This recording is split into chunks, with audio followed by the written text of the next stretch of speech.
視頻製作工具，將圖片和文字聲音結合為影片，尤其適合製作教學影片。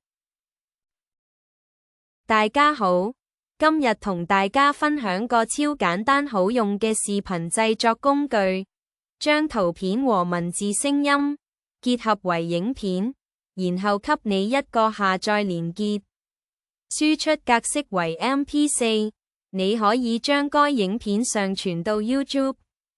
快啲試試，可以去 Apple Store 或者 Google Play 下載 Po 應用程式，或者直接用網頁版都得。等我教大家用網頁版先。第一步，打開瀏覽器，搜尋 Po， 見到 Po 官網就撳入去。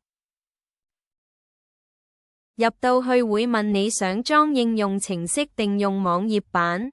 我哋今次用網頁版，所以揀網頁版本。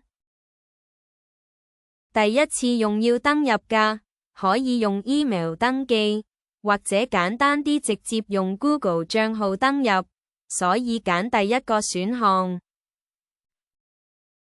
登入成功就會見到呢個畫面，左上角有3條線嘅菜單掣，撳佢。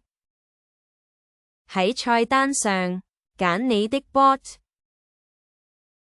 跟住喺搜尋欄打 Video by IMG， 你會見到彈3個工具出嚟，功能差唔多。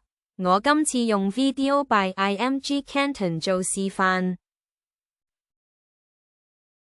或者直接打入連結都得，連結可在這影片下面嘅介紹找到，記住要登入先。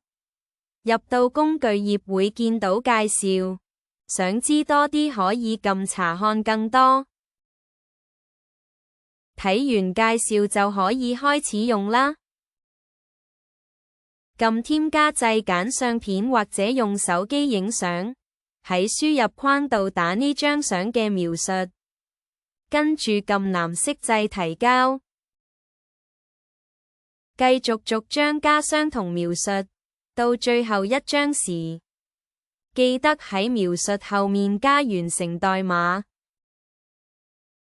跟住個機器人會俾條片嘅下載連結你。注意，整片需要啲時間㗎。如果條片未整好，會顯示等陣再返嚟嘅提示。除咗網頁版，你仲可以裝 Po 應用程式㗎。裝完會見到中間有個 Po icon， 撳佢就開到。佢嘅界面同網頁版本幾乎一樣，都係撳左上角3條線菜單，選擇探索，同樣搜尋 Video by IMG， 又見到嗰3個工具啦。如果覺得好用，記得俾個 like 我。如果你有任何意見或者想到一些有用有趣嘅小工具，隨時留言話我知。多謝收睇。